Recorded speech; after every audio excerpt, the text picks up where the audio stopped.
Chewy, chunky, crumbly, chocolatey, buttery, coconutty. A cookie is the perfect treat for any occasion.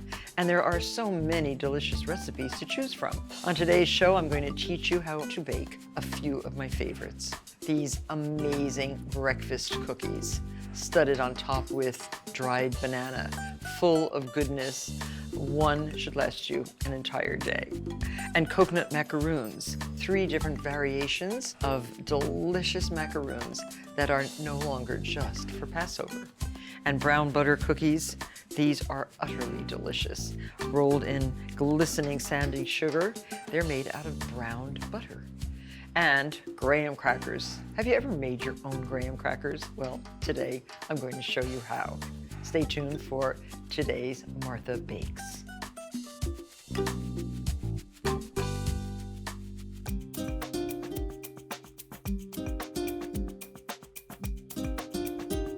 Now, how would you like to make a cookie that looks like this? This giant cookie that is actually a healthy and delicious way to start your day.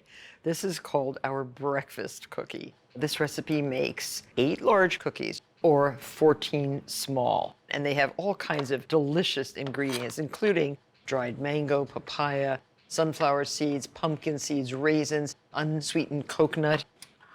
So start by creaming 1 pound of unsalted butter. Add 3 cups of dark brown sugar, packed. And a box of brown sugar has approximately 3.5 cups of sugar. So for this recipe, I just take out 1/2 cup of sugar from the total amount.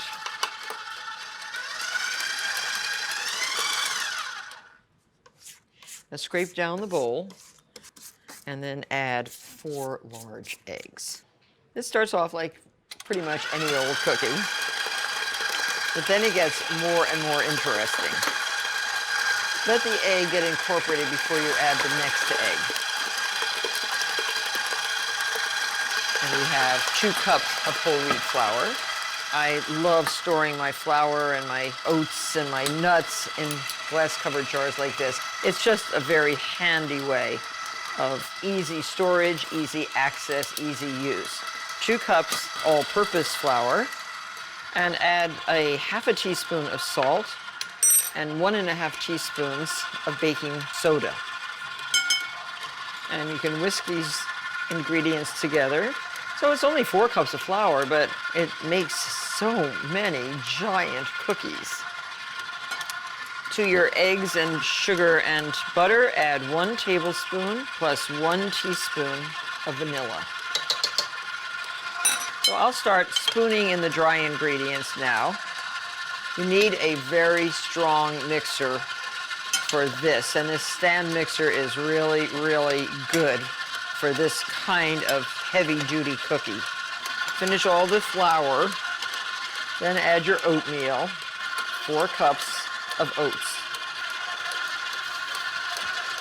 So speed it up.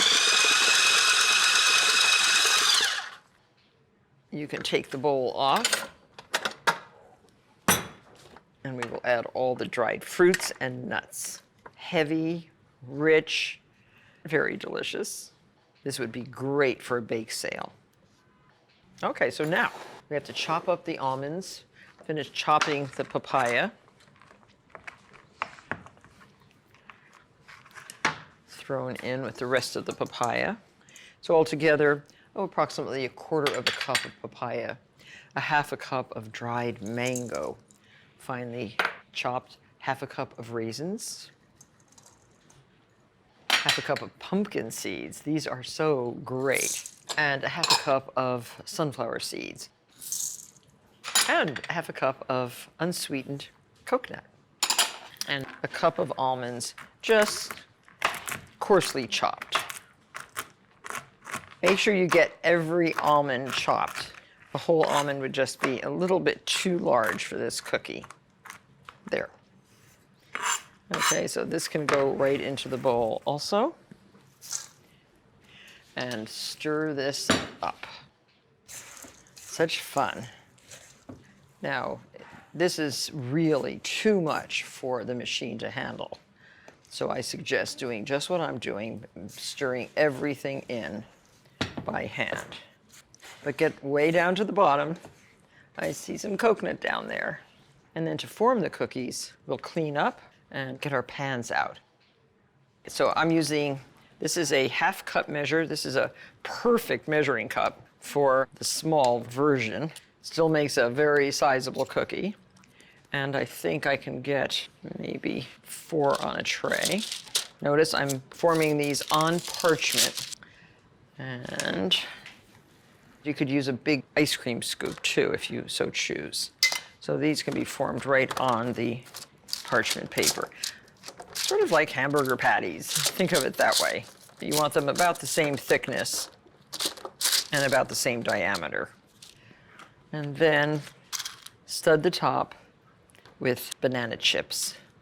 These are available also at the health food store, wherever you bought your dried fruits. Looks good. Don't try to put more than 3. 3 really is plenty.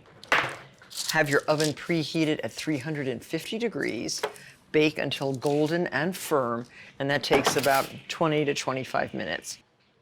So I still have a few more cookies to form. I will do some large also. And while I'm doing this, you just take one of those cookies we already baked and taste it. You'll love it. Don't tell anybody, but this is a great breakfast. A homemade cappuccino and a breakfast cookie like this, really good.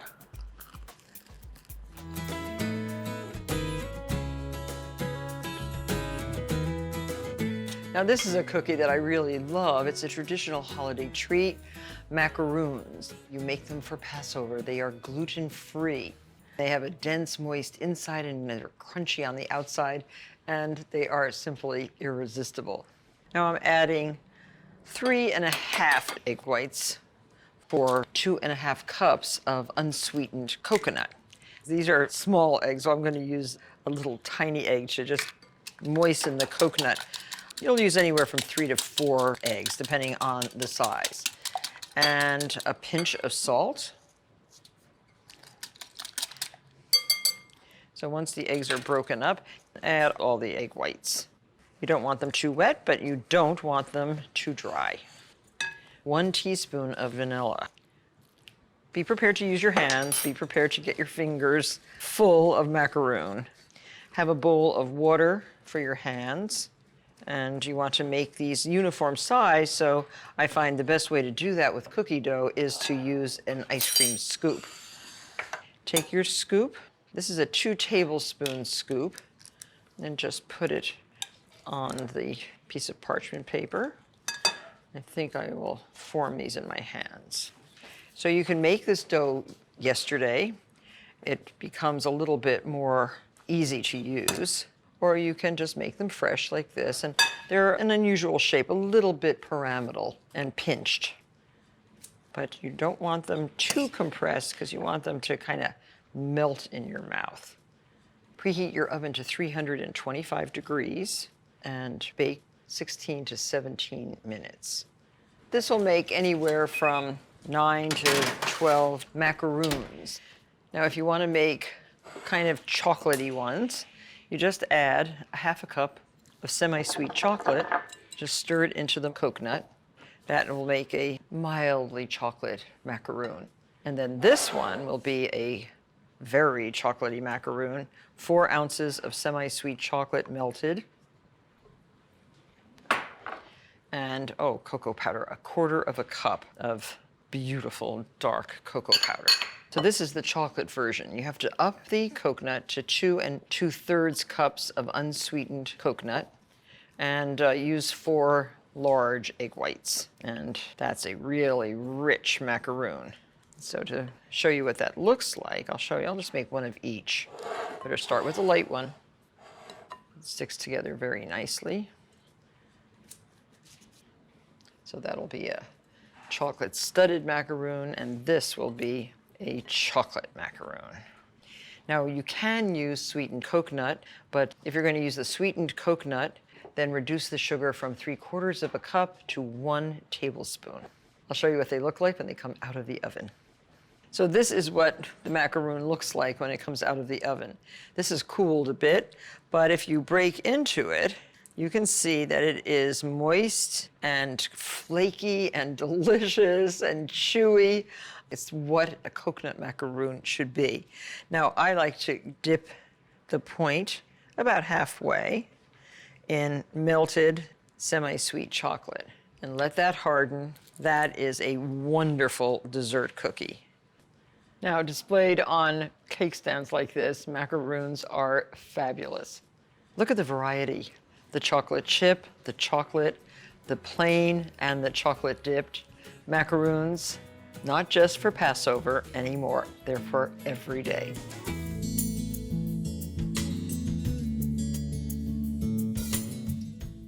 Just the name of the cookie, brown butter cookies, makes you want to make this cookie. This kind of icebox cookie dates way back to the 1930s when electric refrigerators were gaining in popularity. But what makes these cookies so special is the brown butter, which gives them a subtle nutty flavor. And I am making the brown butter right now. It's 15 tablespoons of butter, unsalted, and you just cook it over a kind of a medium-low flame until the butter turns brown, a beurre noisette in French, or hazelnut butter. The brownness comes from the milk solids in the butter as it melts, turning brown. There is a fine line between brown and black burnt, so be very, very careful not to burn those little bits. It takes, maybe 10 or 12 minutes to do. And we have one that's already brown and already cooled. Do you see the color? It is perfect.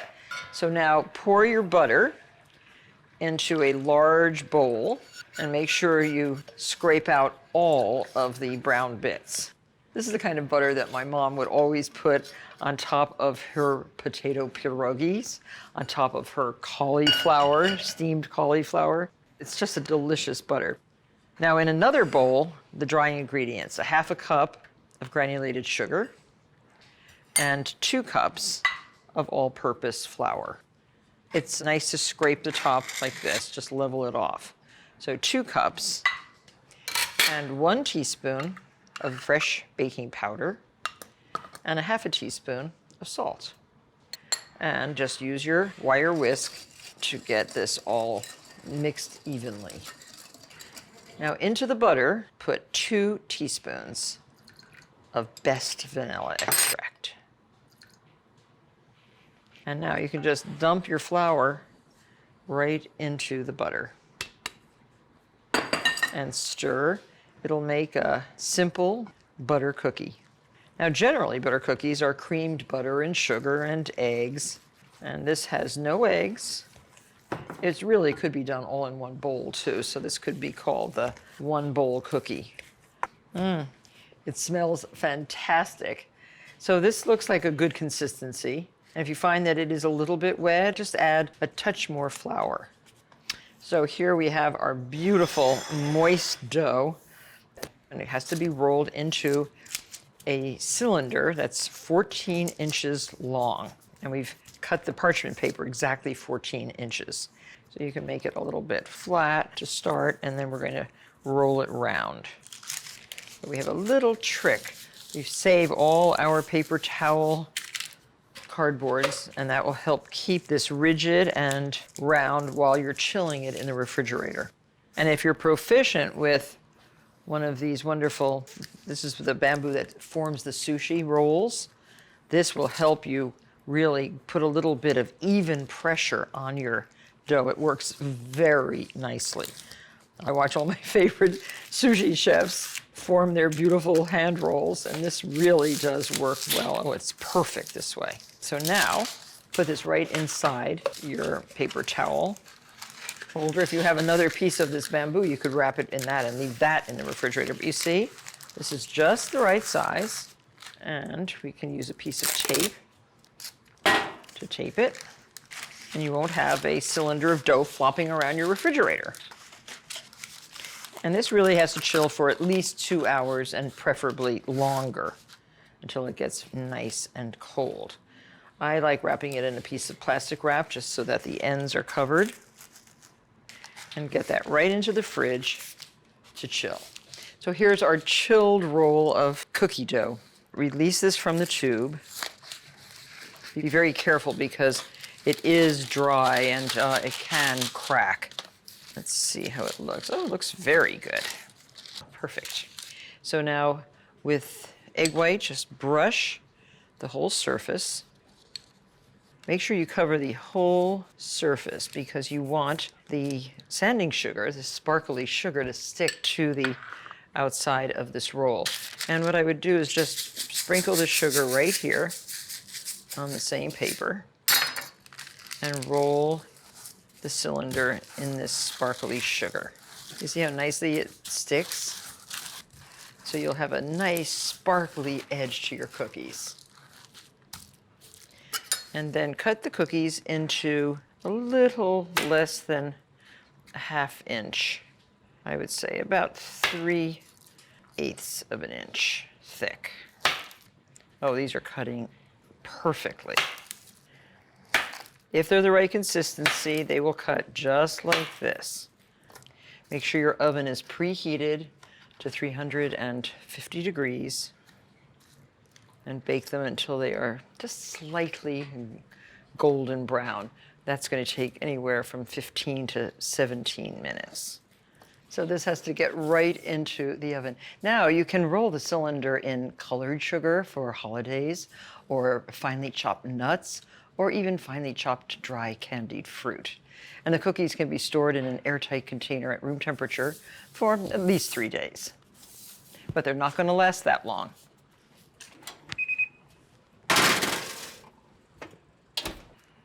Now these cookies will disappear immediately, so you don't even have to think about how to pack them for storage. They are really a beautiful, delectable, melt-in-your-mouth cookie. And I just like to put them on a pedestal like this and see what happens. They won't stay there very long. I'm keeping a ready supply of this deeply nutty, beautifully flavored dough on hand for instant sweet gratification. Keep a roll in your freezer. Take it out, thaw it a little bit, slice it, bake it. Everybody will be happy. Enjoy.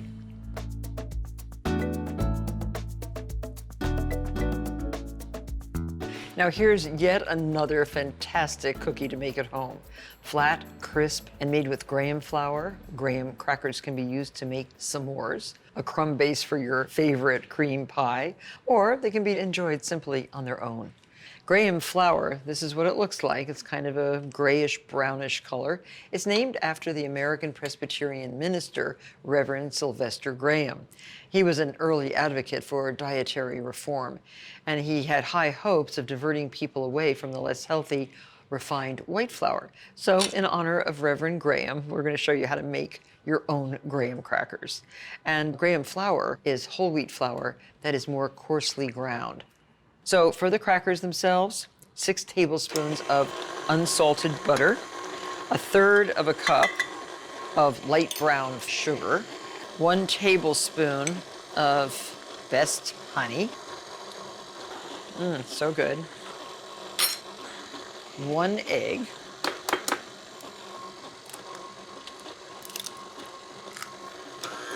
Cream that all together. You can add 1/4 teaspoon of salt.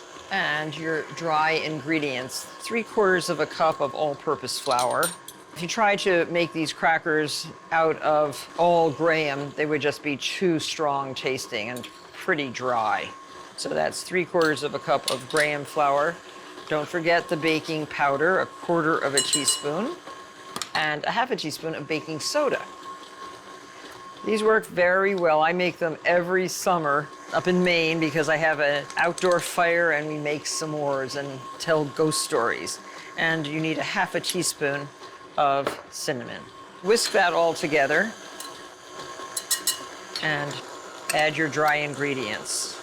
This is a roll cookie. You're going to roll the dough, but we're going to do it between 2 pieces of parchment paper for very easy technique. And now you can release the beater. Now I'll show you how to roll it out. Now, have you ever wondered why graham crackers have holes in them? Well, I have, but it's really because when they're baking, they need to release steam. Otherwise, they would get bubbles in them, and you want crackers to be nice and flat. So here's the dough. It's come together very nicely. And we want to roll this out in a nice flat rectangle. And rolling it out between these sheets of parchment really helps get it nice and flat. And you're going to chill this until it's rigid. And like pie dough, you should really roll in one direction and then in another direction. There, that's nice. Put it on a cookie sheet. You can put this right in the freezer and get it nice and rigid. So now, here is the stiff dough. Just peel away the top parchment. And using a straight edge, we are going to cut this into nice squares, but dock it first. This is a docking tool to make holes evenly spaced. And this will keep the crackers nice and flat during baking. And we're going to use, for the edges, this little pie cutter and pull away the little crumbs. If you want to make some really pretty, unusual desserts, you can make star graham crackers, you can do Christmas trees. For Maine, of course, we're in the woods with spruce trees, and here we have a nice cookie cutter. But I am in the process here of making crackers. And now we're ready to cut into squares. So always start by dividing your dough in half, and then in half again. They are so beautiful. And I think I can only get 3 out of it this way. I will cut this into thirds. That's pretty good. So now get this right back into the freezer and get it rigid again, and you're going to then bake them. So here we have a batch that's very nicely chilled. So what you want is to respace these and get them right back on a cookie sheet and bake them on parchment in a preheated 350-degree oven for approximately 12 to 14 minutes. And you can rotate the crackers halfway through the 12 minutes. Now, if your cracker is sticking, and these are sticking a little bit, just take the offset spatula and run right under the cracker. They come up nicely. They release perfectly from the parchment. And there. Just make sure you get these into the cookie sheet and into your preheated oven. So here are the graham crackers, and once you taste one of these crackers, you'll never go back to the store-bought variety again. And remember, these are great for s'mores, they're great for ice cream sandwiches, they are great for dipping in milk, and cut into animal shapes, they would be the perfect animal crackers. Thanks so much for watching, and I'll see you on the next episode of Martha Bakes.